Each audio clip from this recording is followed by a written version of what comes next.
Hi guys, I'm Keras from Guitars AI, and I continue the series on the very basics of musical instruments classification using machine learning.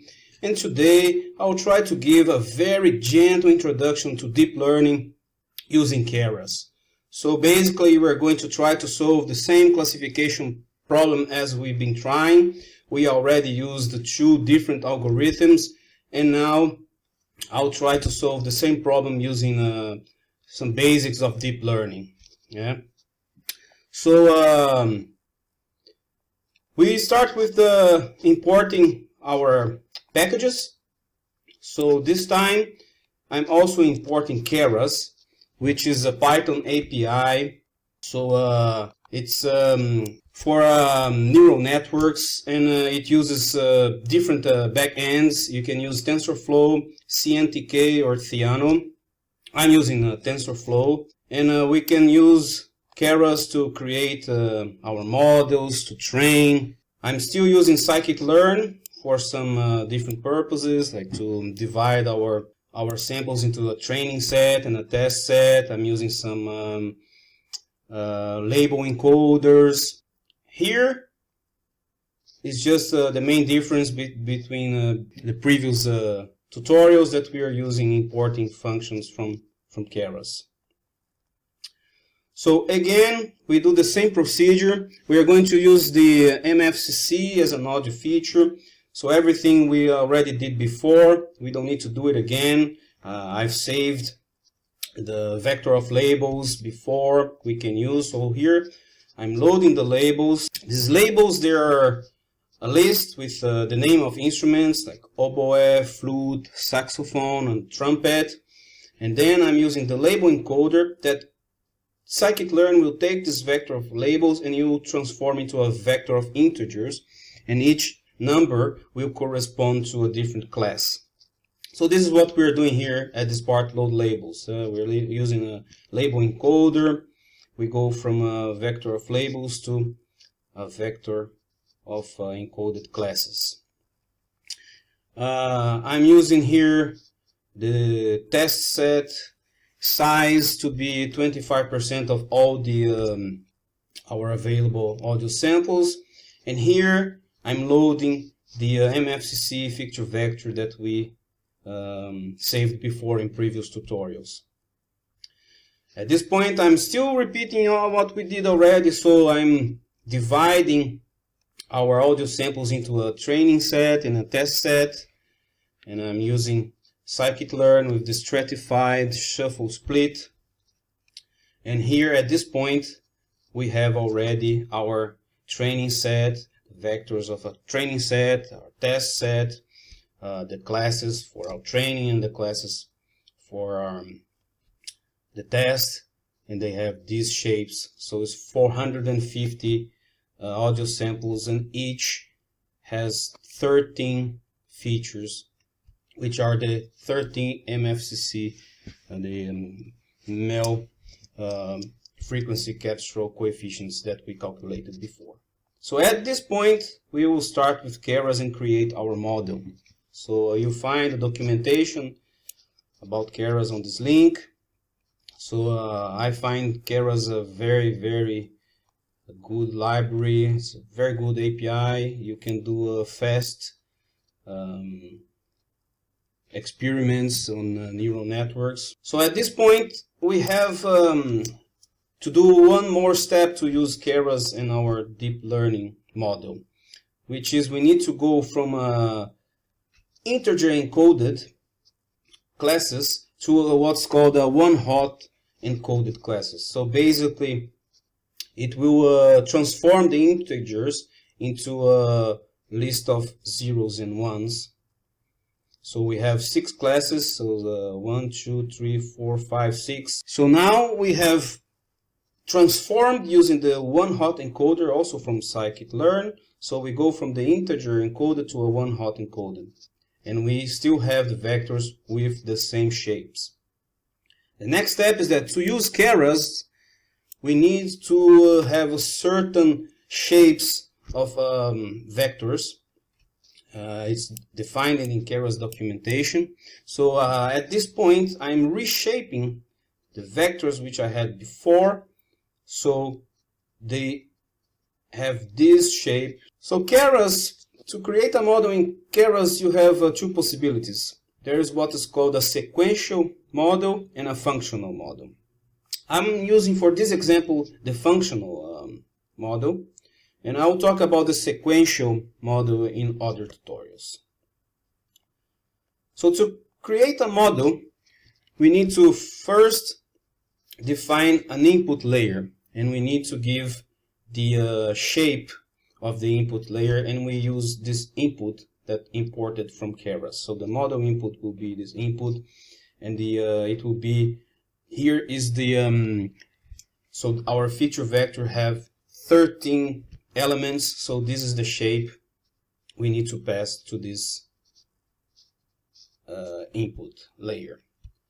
For this example, I'm going to use fully connected layers, so I'm using 1, 2, 3, 4 layers, hidden layers, and we have an input and an output.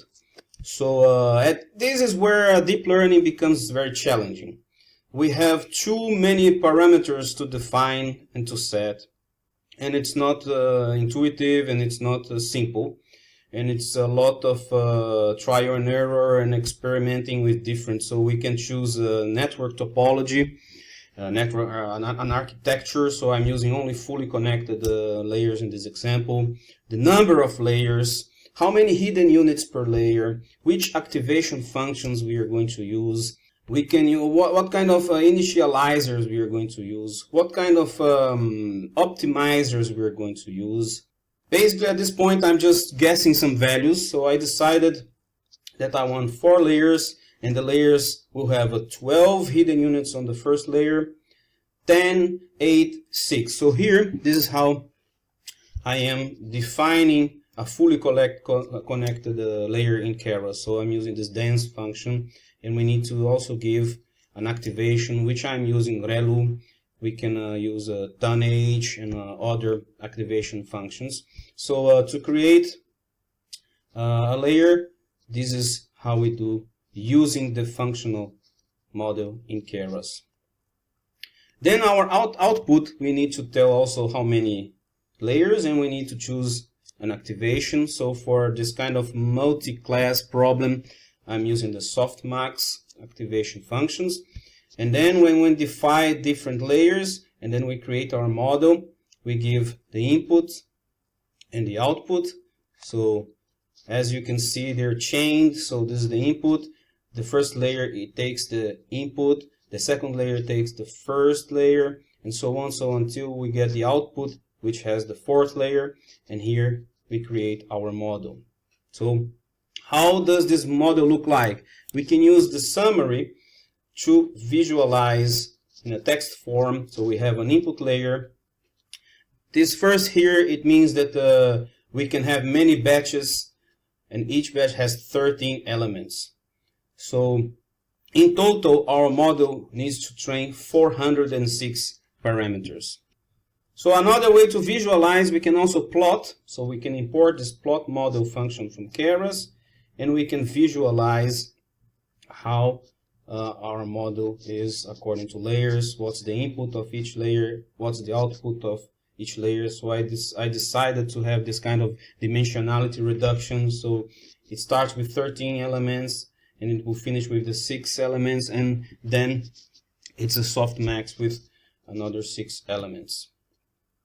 So now we created our model, but we need to compile our model.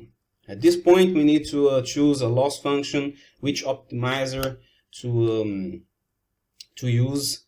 So I'm using for this multi-class problem, I'm using the categorical cross entropy as a loss function. I'm using a stochastic gradient descent with learning rate 0.05.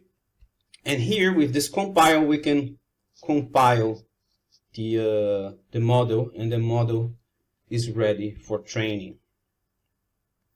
So the next step is to train our model. We need also to decide a batch size. So it's the number of samples per each gradient update, and the number of epochs to use. So This I'm also guessing these values. It's not trivial. And in other tutorials, I'm going to use also the grid search with cross-validation method that we used with the SVN, and then we can pass a range of parameters. We can experiment with different number of epochs, different batch size, with different optimizer, a different number of layers, and with different number of activation functions. So we will do this in another tutorial. So now the model is compiled. We can train the model. So to train a model, we use the fit. So we pass the training set, the training labels, we pass the batch size, the number of epochs, and I'm also passing the validation, which is the test set and the test classes. So it's the, and then we train, and then it will compute accuracy and loss, and we will update the gradients. So it's training our model. And finally, when it's trained, we can visualize our training loss and training accuracy. So from this, I already expect that we're overfitting our model. I have this intuition. So we can also do the same thing like we did before. We make the predictions. So model, predict, we pass the test set, and we will have all the predictions of labels. And we can do the evaluation of our model like we've done before. It's the same procedure. So at this time, with using this network architecture with these parameters, we achieved an accuracy of more or less 96–97%. So the algorithm, this neural network, made 5 mistakes, which was, I think, a bit better than the KNNs, or very similar to the KNN, and not as good as the SVM like we did last time.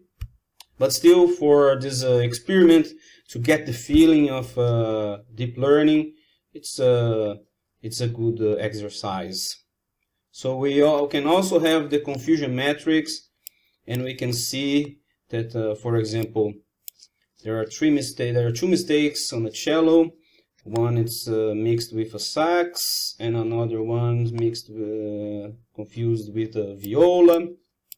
So we can also have which are the files that were wrongly predicted, and we can also plot here is the loss and the accuracy, is the training versus the test. So the green is the test set, and the blue is the training, and we see how it performs, and we should improve the parameters, choose different audio features, choose different algorithms, choose different network architectures to try to improve our model.